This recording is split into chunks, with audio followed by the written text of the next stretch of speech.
Welcome to Womanhood the Podcast.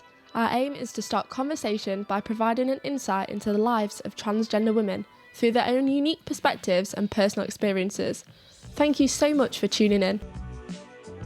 So just a quick disclaimer before we jump straight in. Due to the outbreak of coronavirus in the UK, I was unable to meet with Harper face to face due to self-isolation, which has been advised by the government at this point. This interview has therefore been conducted via Skype. So hello and welcome to the Womanhood Podcast with me, Charlotte Stanborough, and today I am joined with special guest. Would you like to introduce yourself? Hi, my name's Harper Stephens, and I didn't know I was a special guest. That's very exciting. So Harper, why did you decide on your name? So my name choice is like a bit of a weird one, really. So I sort of did a lot of like my experimenting, like coming out on Tumblr back in the day. And there was this website going around where you could like pop in what your name is and whatever the name that your parents chose for you at the time has a certain popularity rating. And you could pop it into this website and it'd tell you what the popularity rating of the same rating would be for a name today, if that makes any sense. Yeah. So I tried a few names out because, my dead name, all that kind of stuff. I was like, I'm not that fast. And then I just thought I'd try out what my parents were going to name me as a kid. If I, quote unquote, if I turn out to be a girl, which, surprise, surprise, did turn out that way. And the terms of like the popularity of that name, I can't remember what it was now. It was something like Elizabeth. But it turns out that the similar popularity name is Harper. I was like, oh, that's a fun fact, whatever.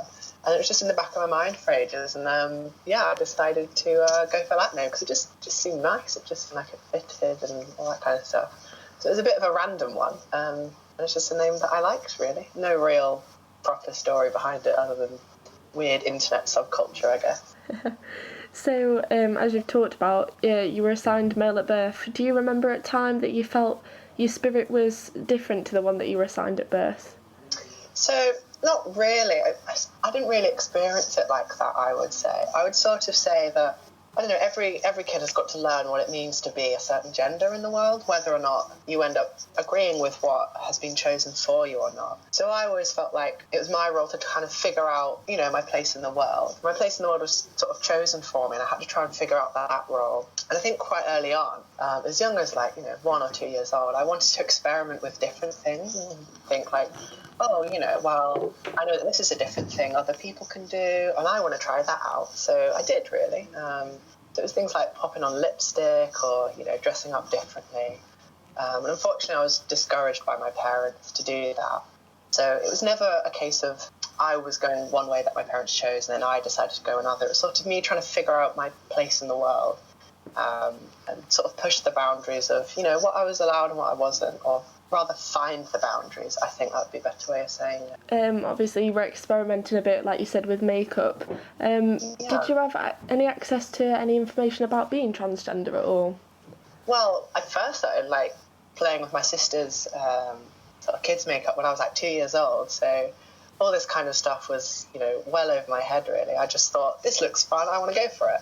And I was sort of told, that's not really what you do, you can't do that, stuff like that, which was kind of distressing. And I think all throughout my life I was kind of taught that. And then learning about trans people came much later in my life. I don't know, there's definitely sort of images and portrayals of trans people, not necessarily nice ones that you see in the media a lot, but I was never aware that it was something that I could be or anyone could be, really. It was just some weird freak on a TV show or whatever.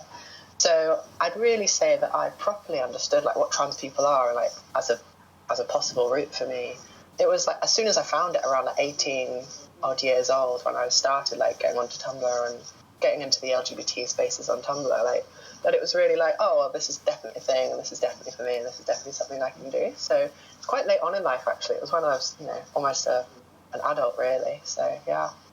So at what age did you start shifting properly into sort of how you wanted to dress, not how sort of society or family wanted you to dress? Yeah, so I always tried to push the boundaries in my own way, and a lot of it tended to be quite secretive as a child. So I think at the end of things, it was when I moved away to university. I think just having the sort of the raw materials available to me. I've got my own room now. I've got some of my own income. Like, you know, I had a student loan, had some of my own income, had my own privacy for the first time in forever. So yeah, it was during first year of university that I really started to properly like dress how I wanted, and probably came out to my friends and everyone around me fully around like middle of second year as well. So yeah, it was kind of just the access to like the materials and the privacy and all that kind of thing that allowed me to properly, you know, embrace that part and be who I am, really. So in terms of university, how was your university journey? You say that was the point in your life where you started to sort of transition and come to terms with your true identity. So how was that on your mental and physical health? So I'd say like it was a mixed bag, right? So on one hand, you kind of relieve yourself of the mental sort of health strain of having to like keep it contained and everything. But on the other hand, you have, you know, a different kind of discrimination to contend with as you're sort of coming out and newly presenting in a way that you feel comfortable with, but a lot of society doesn't feel comfortable with at the same time. So it was a bit of a mixed bag. So my peers at university and like all my friends online and like around that I was making in Sheffield were like really lovely for the most part and really supportive. And a lot of those friendships I formed after or shortly before I came out, they were all very aware and they've only really known me as Harper and all that kind of stuff. So that was really, really great.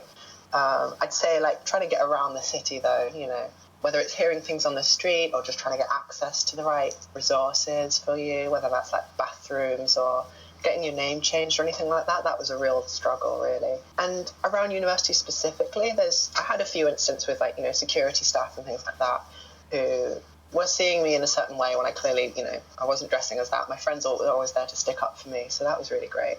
Occasionally some strangers, you know, around university would like stick their necks out for me, even though I didn't know them, so that was really lovely. So it was a kind of a mixture of experiences, you know. So speaking of experiences, when you first spoke to your family and your friends about how you were feeling, what was their sort of rationale, sort of what was their response? Oh, that's a good question. So I did a lot of my experimenting online, sort of shortly before I went to university and like in very first stages of first year. And my online friends were absolutely amazing, really. They really allowed me to like explore different names, different pronouns, all that kind of thing.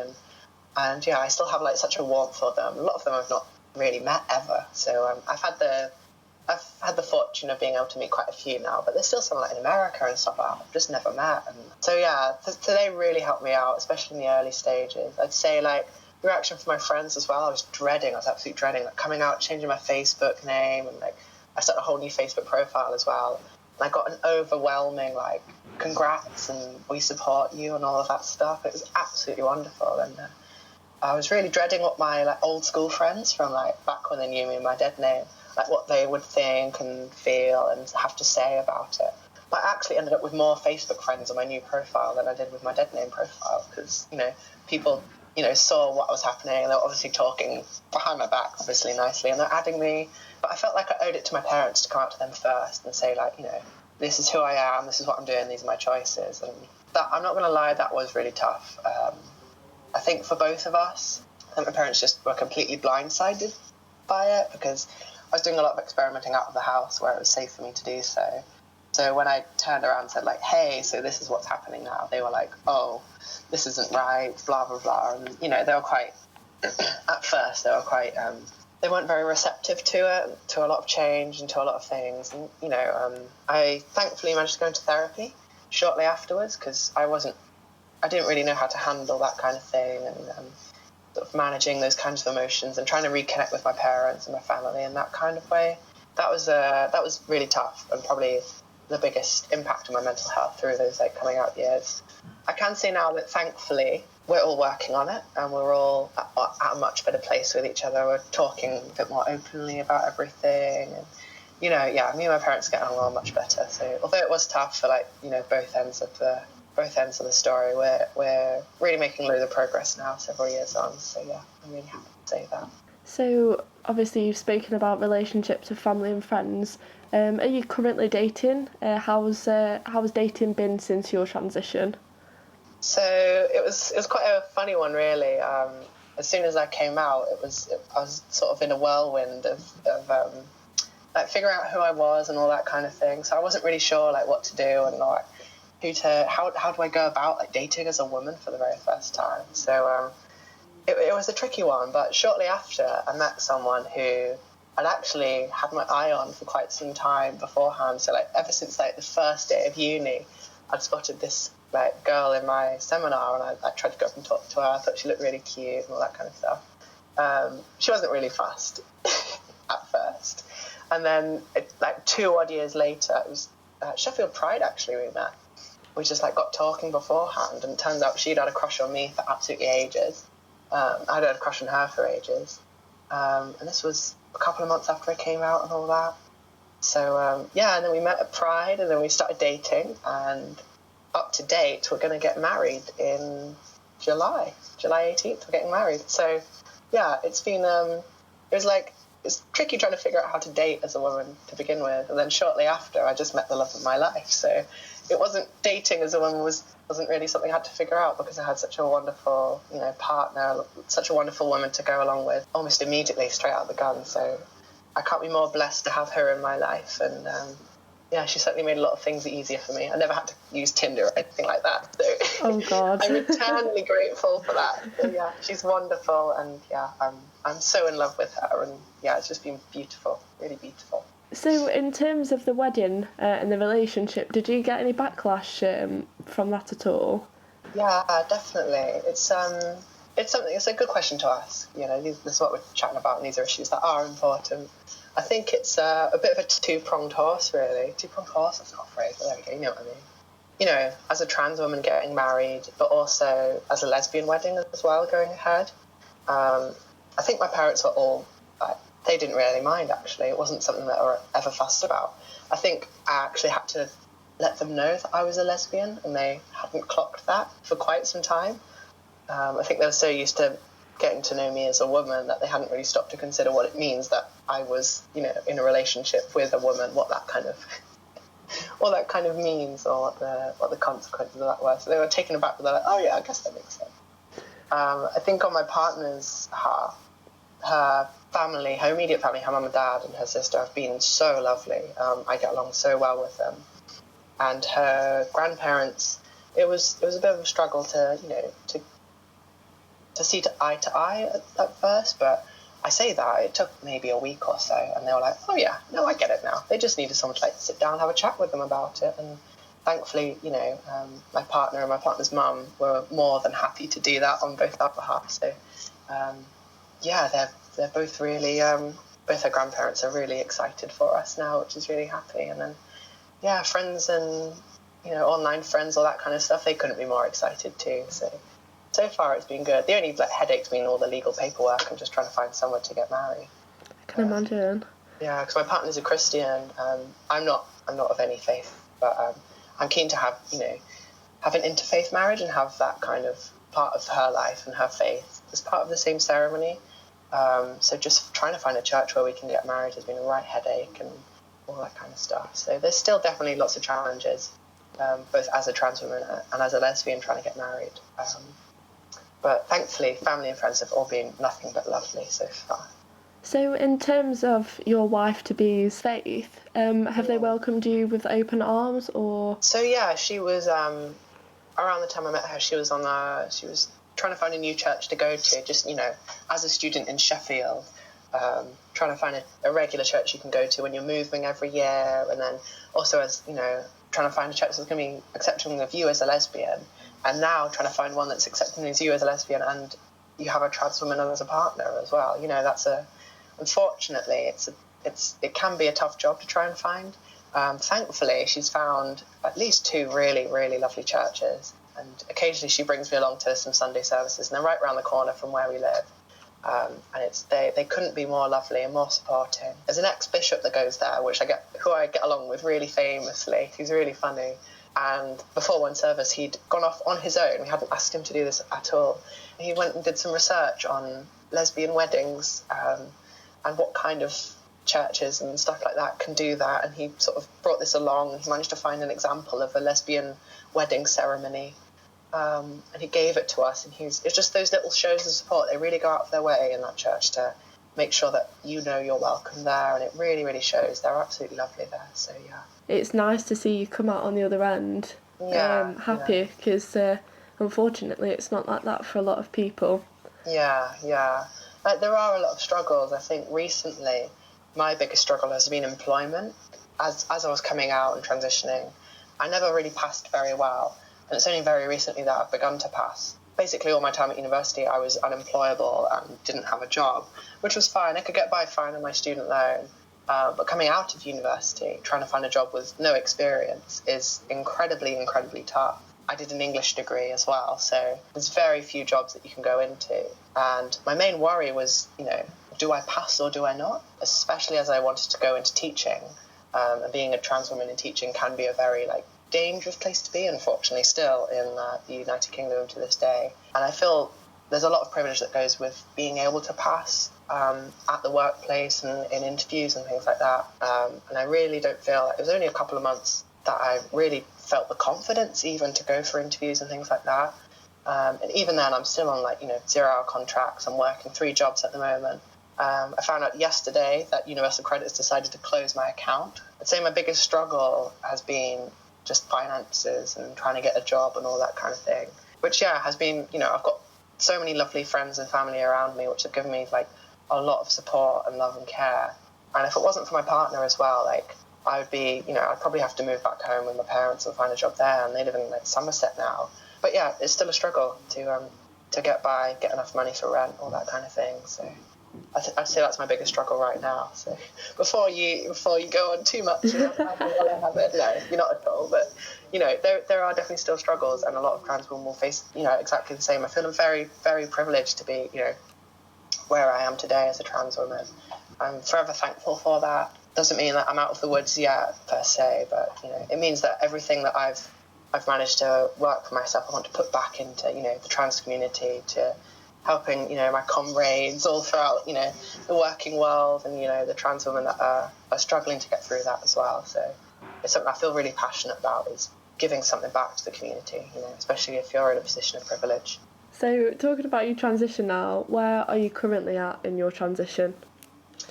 So at the moment, I don't know, it's a bit of a strange question, I guess, to be there's no strict timeline to any one transition or transitions as a whole.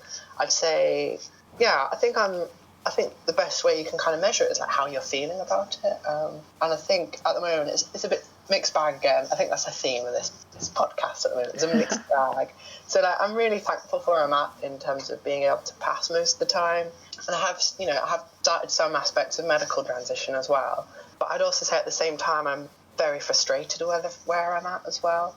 I'm very frustrated. I think we all are with how the NHS is being run, whether you've got a disability and you need support with anything to do with, looking after your health with that. If you're trans, the waiting times alone are horrendous. And then once you actually have any appointments, there's so much that you have to put up with and battle through. And then, the results you see, you have to come back 8 months later and then do have the same appointment again that you've just had. And then you can start moving on. And I think there's a lot of frustration there with unfortunately, how our health service is being, funded and taken care of. And I feel there's a lot of work that can be done as a trans community as well, to stand up for ourselves and make demands to, the powers that be to give us proper health care and all that kind of thing. So it's a mixed bag. I'm really privileged to be where I am today, and I'm very thankful for it. But there's still so much more ahead that I know I'm going to have to grit my teeth and just get through. And I want to fight as much as I can to make sure that no other trans people have to do the same, or at least my children. If they're trans as well, I hope they don't have to put up with all this. So something I was really surprised about, I spoke to a woman who's going to be on the podcast called Vicky, and she spoke about how the NHS didn't provide her with any mental health help, which for me, considering sort of the life changes and how much strain it is, that you would be sort of given that support, that mental health support, that's something that really surprised me. So just asking how you are, how's your mental health been throughout the process so far? So it's it's a very, very stressful process to go through, particularly because it has so many sort of legal rights that go along with it, and legal protections that go along with it, that you have to jump through certain medical hoops to get. It's an incredibly dehumanizing and stressful thing to do, is the fact you can't just say, hey, this is who I am. It's I remember very distinctly my second appointment, so my first doctor's appointment at the GIC in Sheffield. The night before, I was in floods of tears because I just could not believe that this is the thing that I have to do just to get healthcare. And then once I've gotten that healthcare, just to be recognised, you know, as who I am as a citizen and all that kind of thing. So the nurse I saw at the GIC in Sheffield was really lovely, and she immediately offered me mental health support. At the time, I declined it because I was already seeing a therapist for, you know, through the university for my family stuff. And recently I've inquired again into that mental health help, and we will see where that goes. I don't know if it's a thing, if it's there anymore. It's one of those things where you just have to keep nagging them, I've found. But whether or not I'll get any support at all, it remains to be seen, which is in and of itself shocking, the fact that I don't know. And I also know that even if I do, it could be this might, like a couple of years wait at the very least before I get any mental health support, which, as you know, like if you need mental health support, you need it now because it's about your conditions at the moment. You can't necessarily get mental health support for a foreseeable future. It's another aspect, definitely another aspect of trans people's healthcare, which is almost shoved under the rug. Yeah, as you said, this is a huge time in our lives, and we're trying to navigate not just like what it means for us personally, but social stigma, how other people will react, managing into family and, you know, our relationships with our friends through this change, and just trying to cope with all that. It's incredibly hard, and unfortunately, personally not had any support as a trans woman for those kinds of issues and all that kind of stuff. So it's definitely something I do want to see change as soon as possible. So in terms of ignorance, if you are misgendered, how does it make you feel?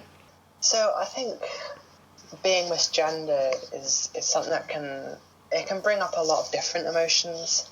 It very much depends on the context, and having transitioned now, I'm not finished my transition. I don't think I ever will be, but when I first came out and I was very aware that I didn't really pass very well, being misgendered was still very, very upsetting, but I kind of, bowed my head, and it was something I expected almost.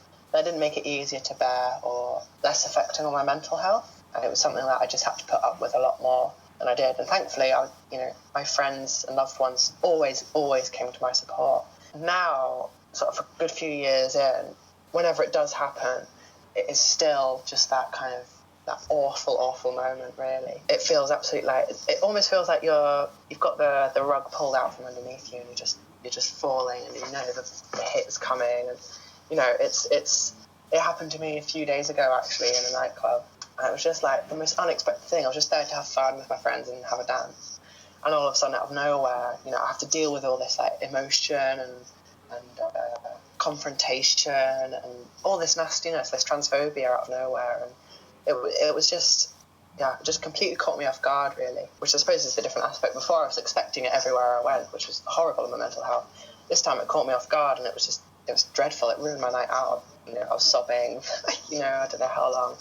It's absolutely dreadful. I think the major struggle is it's not just people on the street, it's not just people you meet, it's not people that are looking at you and trying to figure out. I think a lot of the time it's with overly bureaucratic systems that you have to put your name into, and they don't let you change your gender on them, and then you'll finally change your name with them and you think everything's okay, and then they'll write a letter to you with the wrong title. It'd be Mr. So-and-so, and you're like, well, that's just not me, and then you have to phone someone up and sit them down and talk them through what's going on, who you are, and there's a lot of explaining yourself you have to do just to defend yourself, and I think a lot of the time frustrations come when people don't know how to give someone the benefit of the doubt when gendering them or using gendered language with someone. As someone who's been around LGBT circles for ages, I can very obviously see when someone is experimenting or is presenting in a completely different way. I know when to use they them pronouns, he or she pronouns as well, and I know when to be generous about that as well. I think it's something that is quite easily learned, but it's just something that people outside of the LGBT circles just don't pick up on. And it's something that a lot of institutions don't train their staff in as well. So I always got very frustrated when I was at university and I was being misgendered by staff there that were wearing rainbow lanyards, because I knew that there was no LGBT awareness training that went with having a rainbow lanyard whatsoever. So it was a very much like, you could put one on and say you're a real ally and show support, but if you've never been around those circles, you don't know any different from anyone else on the street of how to treat people differently, how to be sensitive, how to listen, how to apologise quickly and get along with things and correct yourself and move on, So there's a lot of frustrations that go along with it, especially when it's part of an organisation or like the university or the bank or something like that, just trying to get your name changed, trying for them to understand who you are, can be like banging your head against the wall.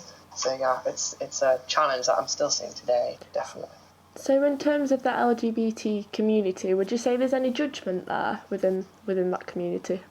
It depends. It definitely depends. I think around our generation, there's it's a lot more understanding, because I think everyone is sort of understanding and learning, what it means to be LGBT as a cohesive thing, with trans people included, very much so. I'd say older gay people around Sheffield, every now and then there's something transphobic that happens, whether that's out of ignorance or they're being nasty because of transphobic views that they hold. It can happen. And I think, by and large, definitely, the vast majority of the LGBT community is definitely supporting, open and loving and caring of, their trans siblings, which is really lovely, especially in Sheffield with such a lovely pride scene going around. I think, unfortunately, there are going to be people within, the LGBT community that are, still have some bigoted views, that still want to weaponize these things. I think, unfortunately, we do see every now and then one or two TERFs, trans exclusionary radical feminists, who are still LGBT and affirm their identity as such. But every now and then you do get one or two that come up, and most of what they say is online. In my experience, when I've been targeted by them, it's mostly online, and they haven't really stood up for themselves. And when we've gone and protested one of their talks, whatever, they've not, they've just hidden away and not come out and debated us or anything like that. So yeah, it's definitely been wonderful in Sheffield. Occasionally you get the few odd bigots thrown in there, but the vast majority of us will stand up for each other and, try and educate those who want to be educated and protect those who need protecting, So have you got any advice for anyone who might be listening, who may be questioning the gender identity or wanting to make that transition? Yeah, so those are two very different things, right? I think questioning your gender identity and making steps towards medically transitioning are two distinct things, right? So I'm going to give two bits of advice. I'd say if you're questioning your gender identity and you feel like that's right for you, you just play around with it. No one's gonna, if you have your own space like I did at university, I've got my own room, just play around, see what feels right, try out different things. If you want to try out a name for a day and drop it forever and never talk about it again, you can. There's no cost to it, Try on different clothes, try on bits of makeup, try on not having makeup, try, shorter hair, do whatever you want, You can play around a lot with what you're doing, and it's free, it's cheap. If you've got supportive friends, then, you can do whatever. I know, cost of clothes as well can be something that is tricky. I know, for instance, at the University of Sheffield, they do trans clothes swaps. So if you're a trans person or if you're questioning, you can go along and grab some free clothes, and everyone, including cis people, are encouraged to come along beforehand and donate clothes they don't want, so trans people can try on new things and, pick up some new dresses, suits, trousers, socks, whatever they need. Just have fun with it, see what fits, see what doesn't. I'd also advise this for people that are questioning, to a certain extent, their sexual identity as well. It doesn't have to be about gender. I've talked a lot about, in my university life and online with my friends and stuff like that, about lesbian presentation as well. So if you're a lesbian and you're figuring out how do I want to dress and express myself, and if I'm a lesbian, I have this disconnect with womanhood, how do I want to express that? Try on different clothes, try on different names, do things differently. You're not hurting anyone by doing it. I'd say with medical transitioning, there's a whole lot of different stuff you're going to have to get used to if you want to do that. Your first step is to do some research online. There's some great blogs out there, some good Reddit threads as well, get Googling. So I'm sort of a part-time moderator for a blog on Tumblr called Transgender Teen Survival Guide. So the URL will be transgenderteensurvivalguide.tumblr.com, where there's all sorts of advice you can get. You can ask questions. There's lots of resources on there. There's also a great one for people in the United Kingdom. It's more specifically for trans masculine people. It's called UK FTM. But if you're transitioning in the UK, there's a lot of general advice that you can pick up there as well. I'd say don't be afraid of forums as well. Just ask, like poke around the FAQs, poke around the NHS website, see if you can get the GP documents, the GP sort of guidelines. It's basically written by the one sector of the NHS to sort of every GP, and it tells them what you need to do if there's a trans person in your office. Basically, it's like, here's how to do a referral, here's how to do that. But my general bit of advice would be get ready to grit your teeth and get ready to wait. There's an awful lot of waiting times, unfortunately, on the NHS, and it's really tough, and there's no other way around it, unfortunately. But you've got to get used to waiting and find methods of coping and experimenting and feeling and finding joy within yourself that you can whilst you're waiting. I think that would be my main bit of advice. Thank you for coming on the podcast and sharing your unique experiences and perspectives, Harper, and thank you all for tuning in. We have been Womanhood the Podcast, and I have been your host. Find us on Twitter for more at Womanhoodcast, and me, your host, at C. Stambergerno. Goodbye for now.